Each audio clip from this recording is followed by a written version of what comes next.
Hello and welcome. Tonight I'm taking you into the most elegant, sophisticated, and perhaps most dangerous world of feudal Japan, the inner chambers of the Heian Court, where no woman ever shows her face but everyone controls everyone, where paper fights wars, not swords, and where writing a letter on the wrong paper is more shameful than losing a battle. Before we begin, please like the video and subscribe to our channel, but only if you genuinely enjoy our content. Let me know in the comments where you're from and what time it is right now. It's always fascinating to see where you're joining us from around the world. Now dim the lights, maybe light some incense if you have it. Wrap yourself in a blanket, embrace the silence, and come with me to the year 1008, to Kyoto, to the half-lit corridors of the Imperial Palace, where power is invisible but everywhere, where a woman can rule an empire without ever speaking a word. And you are one of those women. Take a deep breath. Slowly close your eyes. Feel time flowing backward 1,000 years back. And let's begin. Your name is Murasaki Shikibu. You're a court lady, but not just a simple servant. You're one of Empress Shoshi's closest advisors, her trusted writer, and perhaps her most dangerous strategist. And you're opening your eyes at midnight. Your room is small, maybe 3 tatami mats wide, but this is your kingdom. Paper panel walls surround you, painted with a pale moon and bamboo. A single candle is burning, the flame nearly spent, shadows dancing on the walls. Outside the wind is blowing. Kyoto's late winter wind. The branches of cherry trees in the garden tap against the window frame. Soft, rhythmic, almost like a message. The leaves haven't bloomed yet, but there are buds. In 2 weeks they'll blossom. And will you see that blooming season, or will you be forgotten? This thought is what woke you. Not fear, reality. You're 30 years old. For a woman in the Heian Court, this means middle age. Your youth is behind you. Your beauty, still there but starting to fade. And in the court, when beauty fades, power fades too. New faces are coming, young women, 16 or 17 years old, with bright eyes and unblemished skin. They're catching the Empress's attention now. And you're slowly being pushed into the shadows, but not yet. You're not dead yet, because you have a weapon. Your story, the Tale of Genji, Genji Monogatari. The life of Prince Genji, his loves, his losses. 54 chapters. You've been writing it for almost 10 years, and the entire court is obsessed with it. The emperor reads it. The empress reads it. It's read to princes. Court ladies beg for each new chapter. This story is your insurance, your immortality. But last night something happened. Empress Shoshi summoned you, and she told you something. Murasaki, how much time do you need to finish the story? Finish. The word hung in the air. Finish means the end. Finish means no longer useful, you answered. A few months, Your Majesty. She smiled. Good, because Lady Sei Shonagon has started writing a new work. And the court is curious. Your heart stopped. Sei Shonagon, your rival, in the other palace, serving the other empress, writing for the other faction. She's a diary writer, a poet. The Pillow Book, Makura no Soshi. Observations of court life, clever thoughts, sharp wit. People love her because she's entertaining. You, on the other hand, you're deep, heavy, emotional. Which will win? Now, in your bed in the darkness, you're wrestling with this question. Should you speed up the story? Sacrifice quality for speed? Or continue slow but perfect? You make your decision. Both. You'll write the story perfectly, but at the same time you'll do something else. You'll destroy Sei Shonagon with paper, letters, gossip. Subtle, invisible, deadly gossip. You smile in the darkness, because tomorrow the war begins. And you've already planned your first move. But for now, you try to sleep. You close your eyes. You breathe. 4 counts in, 4 counts out. Buddhist meditation technique. Empty your mind. Release the fear. But the fear is still there. It's always there, because in the court, being forgotten means ceasing to exist. Before dawn breaks, you hear footsteps outside your room. Light, quick. Your servants, they don't enter yet. They have to wait outside the door until you give them permission, because in the Heian Court, your private space is sacred. No one, not even servants, can enter without permission. Enter, you say. Your voice is soft but authoritative. 2 young women slide in. One is 14 years old, the other 16. Both came from peasant families, but now they're in your service. Working at court is an honor for them, an escape. If they'd stayed in the village, they would have married at 14, had children and died by 30. Here at least there's food, shelter, and maybe a future. The first servant, Tamako, brings a basin. A wooden basin filled with water, ice cold, drawn from the fountain this morning. Hot water is a luxury. Only the emperor and empresses use hot water. You and the other court ladies, you must be resilient. You dip your hands in the water. It takes your breath away. So cold that your fingers go numb immediately. But you show nothing on your face. Showing pain is weakness. You wash your face, head back, letting the water run down your face. Ice cold, but clean, no soap. Soap is only for the wealthy. You use rice bran. Tamako rubs it on your skin, gentle circular motions. Rice bran softens the skin but also toughens it. Years later, your skin will be like porcelain, smooth but cold. The water basin is removed. Now, teeth cleaning. Salt. Another servant, Izumi, brings a small bowl containing fine salt. You dip your finger in the salt and rub it on your teeth. No toothbrush, just salt and finger. The salt hurts your gums, bleeds slightly, but this is normal. Pain means cleanliness. Then you rinse your mouth. You spit the water into the bowl, pink mixed with blood. But your teeth are now clean, and now, the most critical part. Blackening your teeth, yes, blackening, black. In the Heian Court, white teeth are barbarian teeth. Ugly, crude, uncultured. Noble women blacken their teeth. The ohaguro ritual. Iron filings and tea mixture. A paste you can draw into your mouth. The taste is horrible. Iron, sour, almost like poison. But beauty hurts. Tamako brings the mixture. A small bowl containing black liquid. The smell is nauseating, but you ignore it. You dip the brush in, then apply it to the front surface of your teeth. Slowly, carefully. You have to cover every tooth. Missing one would be shameful. The mixture burns your tongue. Your mouth fills with a metallic taste, but you wait. The paste needs to dry. 5 minutes. You keep your mouth open, breathing in and out, tears gathering in your eyes. But you don't cry. Crying is for children, finally dry. Your teeth are now completely black. You look in the mirror. Small polished bronze mirror. Your reflection is blurry, but you see it. Black teeth, white face. Heian beauty. Now hair, hair. A woman's true crown. Your hair cascades down your back, almost touching the floor. Black, shiny, and never cut. You haven't cut it since the day you were born. Now it's about 5 feet long. When you walk, it drags behind you. Short hair means disaster. Illness, shame, or becoming a nun. And you don't want any of those three. Izumi is now brushing your hair. Wooden comb, wide-toothed, slowly, patiently untangling every knot. This takes an hour, sometimes more.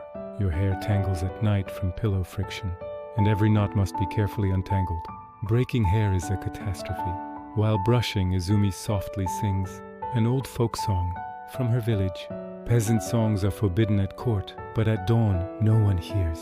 And you allow it, because that song relaxes you, reminds you that you once lived a simpler life too.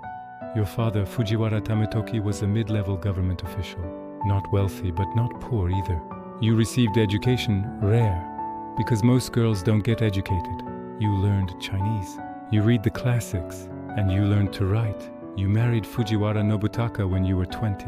He was 45. A political marriage. There was no love. But he was kind, and he allowed you to write. He gave you paper, ink, and time. Then he died. 2 years later, plague, and you were left a widow, 22 years old, with a daughter. In Heian, Japan, widows disappear. They either remarry, return to their family homes, or become nuns. But you chose a different path. The court thought Empress Shoshi hired you because you could write, because you were intelligent, and because you could write stories. It's been 8 years, and now you're one of her closest confidants. But this position isn't secure. It's never secure. Hair is finely brushed, now oil. Camellia oil, light golden color, lightly scented. Izumi puts a few drops on her fingers, then rubs them into the ends of your hair. The oil makes hair shiny and manageable. Your hair now shines like silk. Hair is left open. In the Heian Court, women don't tie up their hair. They leave it open, extending to the floor. When you move, hair spreads behind you like a scarf. Mysterious, alluring, you're ready. Body clean, teeth black, hair shiny. Now the real work begins. Getting dressed?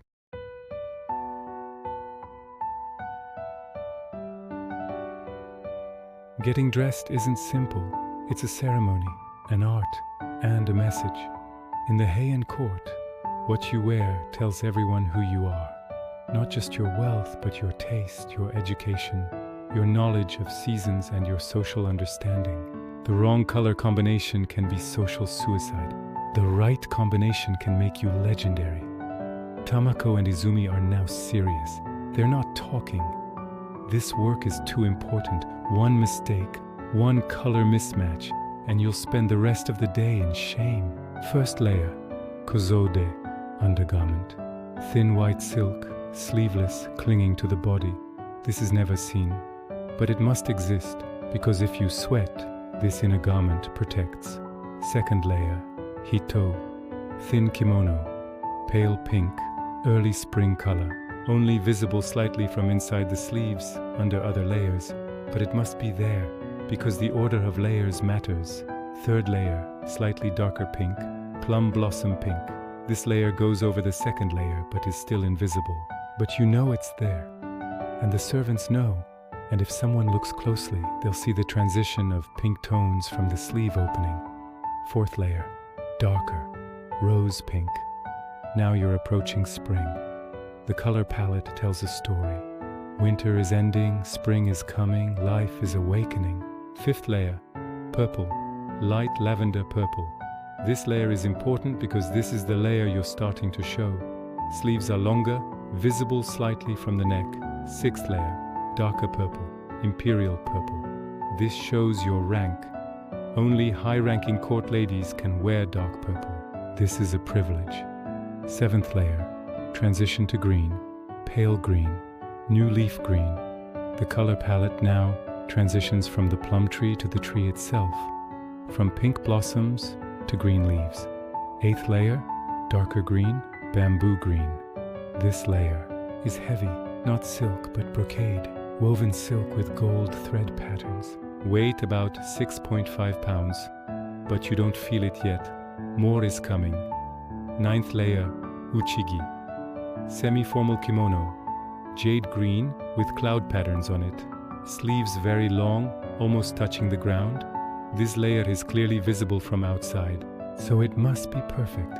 Izumi arranges every fold so the patterns show at the perfect angle. 10th layer, uwagi. Outermost kimono, dark green, almost black, embroidered with golden chrysanthemum branches. Weight 11 pounds. Now you feel it. Your shoulders are getting heavy, but you maintain your posture. Back straight, chin up, never show fatigue. 11th layer, mo, skirt, red silk, pleated, tied on top, extending to your ankles. This layer is the weight that anchors you to the ground. You can't walk easily anymore. You can only glide with small steps. 12th and final layer, karaginu, jacket. Short, only chest level, but the heaviest. Thick brocade, decorated with gold and silver threads. Decorations are cherry blossoms, respect for the season. Weight 9 pounds. Total, 12 layers, approximately 45-55 pounds. Now you're standing, unable to move. The servants make final adjustments, making sure the edges of each layer show in the correct order, because high-end fashion is about kasein, layers. 12 different colors should be visible from your neckline, each about a finger width. From your sleeve openings, when you extend your arms, the color transition should be visible. This is umegasana, plum blossom layering. Transition from pink blossoms to green branches, seasonally appropriate, sophisticated, and subtle enough not to make you look overly showy. But this isn't just about color, it's a message. Today, Seishonagon sent you a letter saying, "Some flowers forget to bloom." She called you old, faded, past. You today look like a plum tree in full bloom. Your answer, "I'm still here, and I can still blossom." Final check. Tamako holds up a bronze mirror. Your reflection is blurry but sufficient. 12 layers of color, each in perfect order. Your hair extending to the floor, shining. Your face not yet painted, but soon will be. Perfect, you say. Tamako and Izumi bow slightly.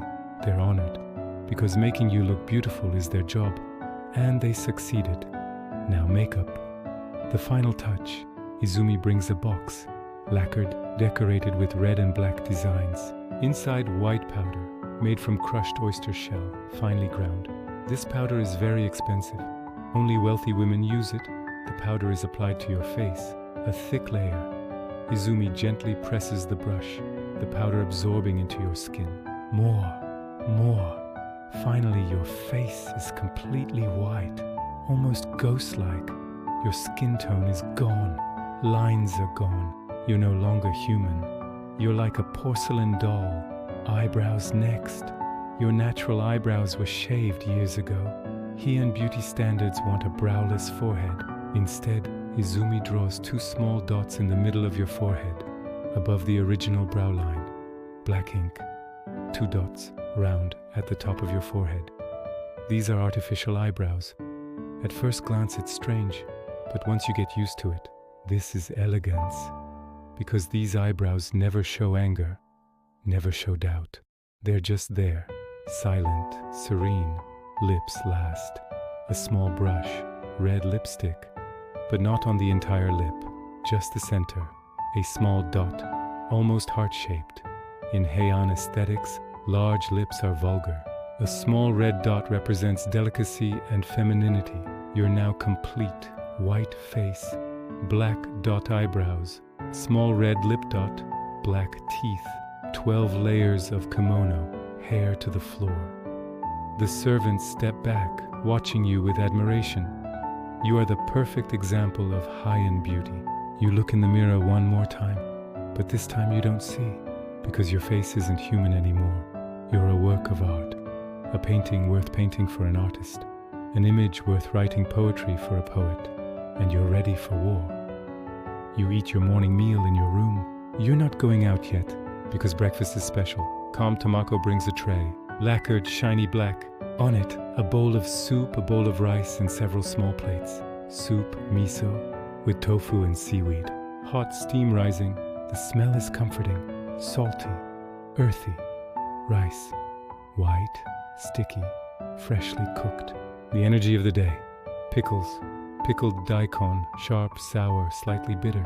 For digestion. Fish, a small piece of grilled salted salmon. Protein, that's it, nothing more.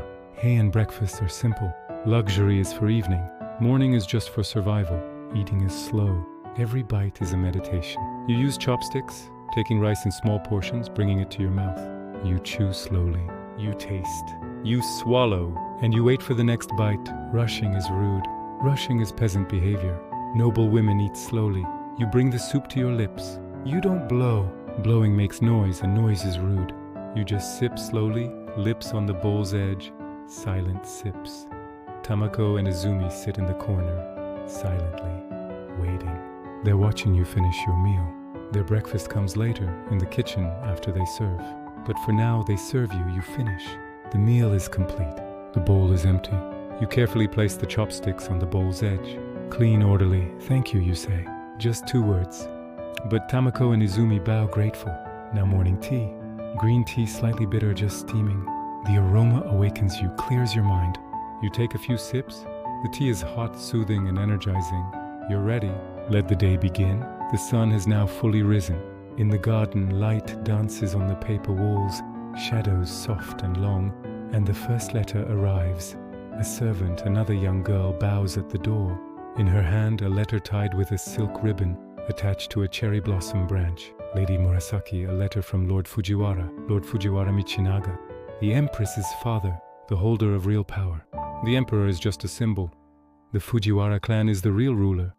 And Lord Michinaga wants something from you. You take the letter. The servant withdraws. Now you're alone. You examine the paper first. Golden color, thick, expensive. You can feel the weight in your fingers. Paper quality shows the importance of the message. Gold paper means a formal request. You smell it. Light, sandalwood, wealth, power, meant to impress. You examine the seal. Fujiwara clan seal. Red wax. Official, very official. Now you open it. Inside, a poem. Of course, a poem. In the Heian Court, nothing is ever said directly. In the winter garden, the plum trees sleep. When spring comes, they will bloom. My garden also waits. Perhaps a blessed pen will awaken them. Translation: finish your story. For the Empress. Because I, Fujiwara Michinaga, am asking you to. Your heartbeat quickens, but your face is calm. Always calm. This is an order. Polite, poetic, but an order. Fujiwara Michinaga wants you to finish the story. Maybe there's a political reason. Maybe the story will be used as Fujiwara family propaganda. Maybe he just wants to make Empress Shoshi happy. Whatever it is, you can't refuse. But you don't want to rush either, because after the story is finished, what will your value be? You write a response, carefully, on purple paper, the color of maturity. Plum blossoms cannot be rushed, they bloom at the right time. The garden must be patient, for beauty cannot be hurried. Translation, I'll finish it.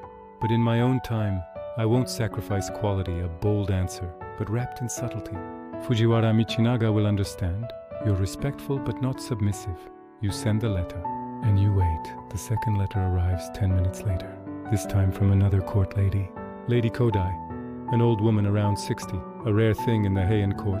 She survived because she's a diplomatic genius. No one fights with her, because she knows how to make peace with everyone. You open her letter. The paper is light yellow, autumn color, an interesting choice since it's now spring. Maybe she deliberately chose off-season to attract attention. Or maybe she's just using old paper because she's practical.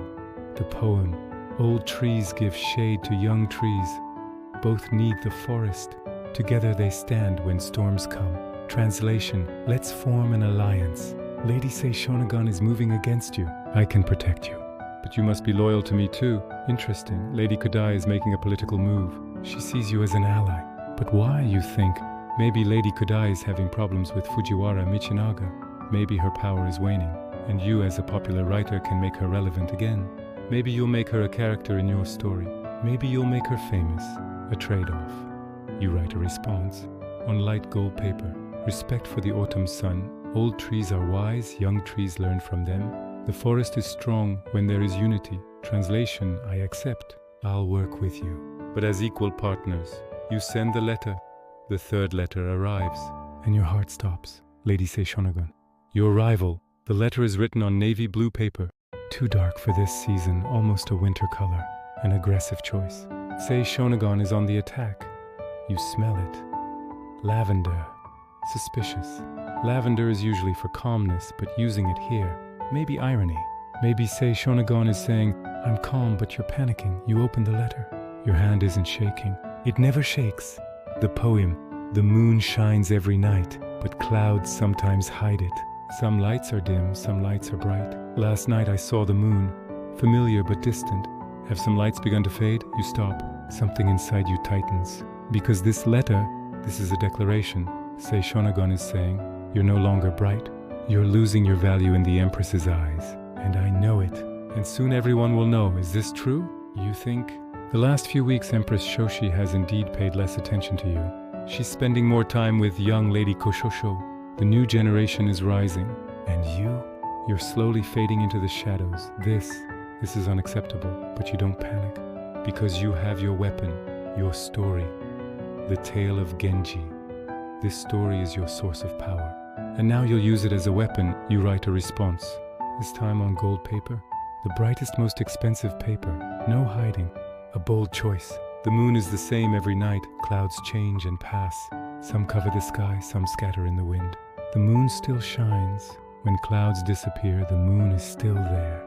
Translation, you're temporary. I'm permanent. Clouds disappear, but the moon remains. And I am the moon. You're just a cloud. You send the response. And then you wait, because now the war has officially begun. Toward noon, the summons comes. Lady Murasaki, the Empress, wishes to see you.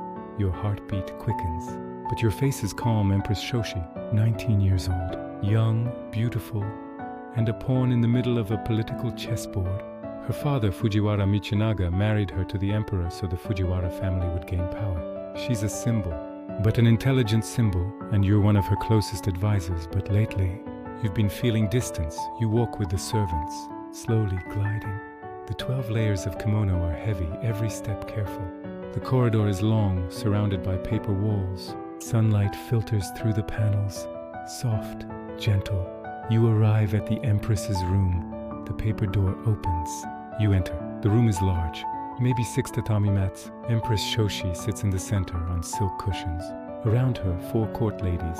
Lady Koshosho is there. Young, 16 years old, bright-eyed. She sees you, bows slightly, respectful.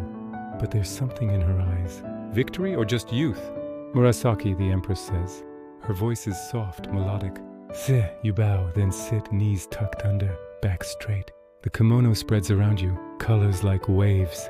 The Empress smiles. How is the story going? Progressing well, Your Majesty, you say. A new chapter is almost complete. Ah, wonderful. The Empress claps her hands, excited.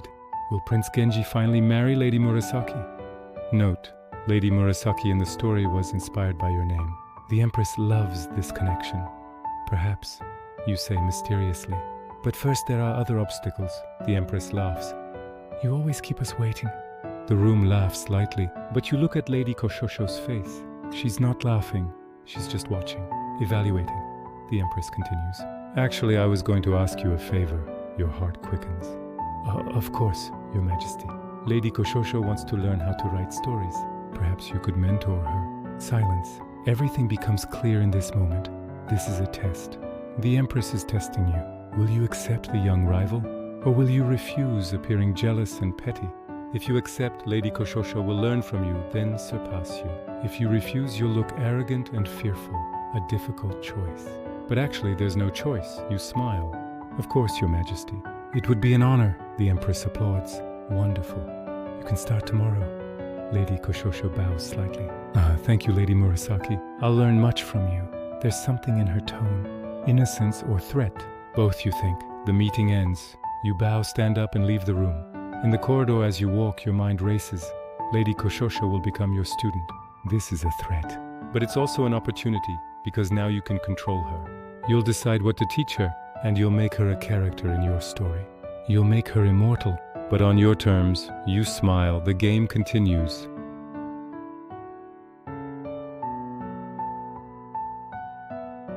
You return to your room. The sun is at its peak, light, bright but soft, filtering through the paper walls. Your room is warm. Outside, birds are singing. In the distance, a gardener is sweeping paths with a bamboo broom. Life goes on, but your world is silent. You sit at your writing desk. Wooden table, polished with years of wear on it. You've written at this desk for 8 years. The Tale of Genji was born at this desk. Every character, every scene, every tear was created at this desk. You place your hand on the surface of the table. The wood is warm, almost alive. You close your eyes, take a deep breath. Today has been a difficult day. Fujiwara Michinaga wants you to finish the story. Sei Shonagon is attacking you. Lady Koshosho is waiting to take your place. The Empress is testing you and you just want to write. But writing isn't an escape anymore. Writing is a weapon. You pick up your brush. Bamboo handle, horsehair bristles. You dip it in ink. Black ink mixed with water, perfect consistency.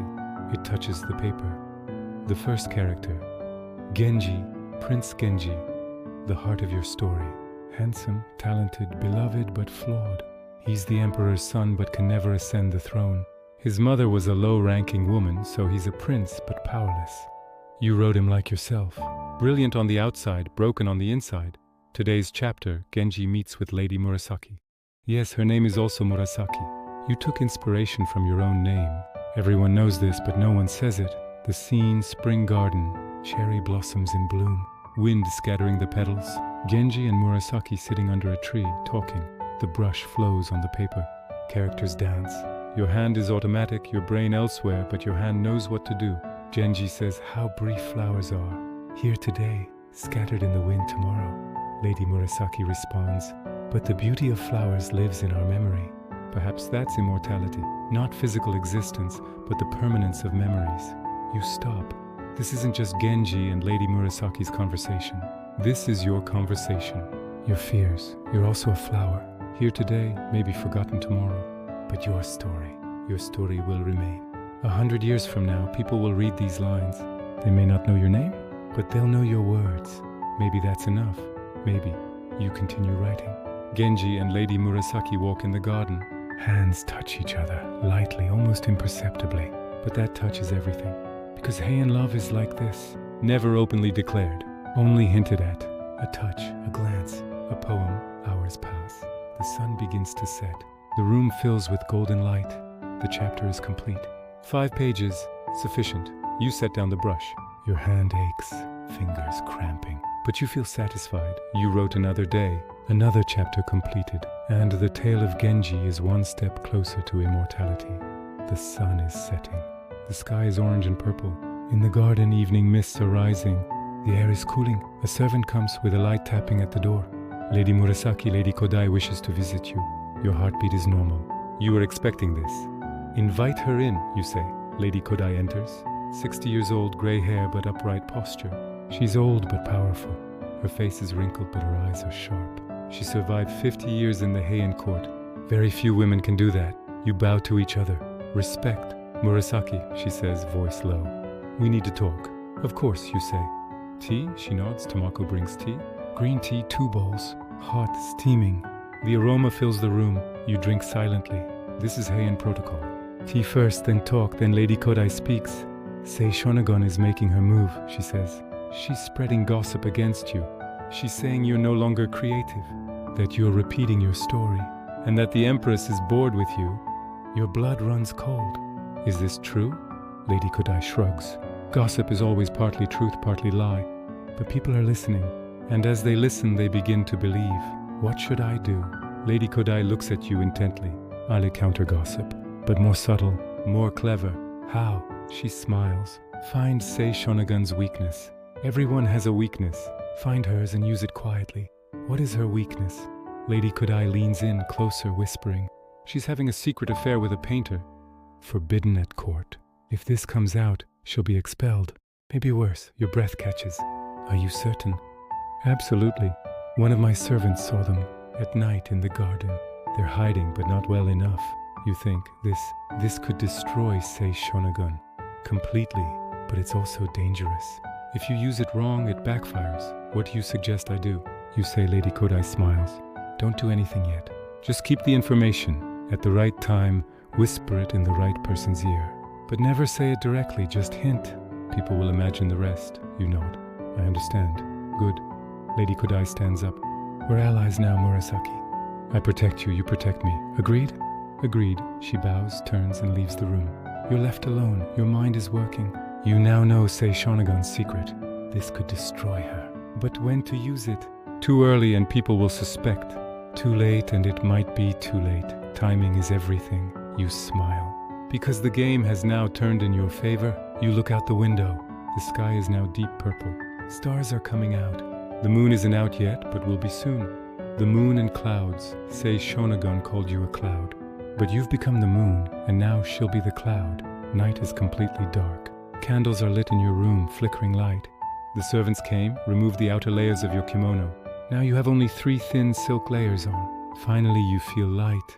Your bed is prepared. Futon spread on the tatami, silk blankets, small hard pillow. But you're not lying down yet. You go to the window, open the paper panel slightly.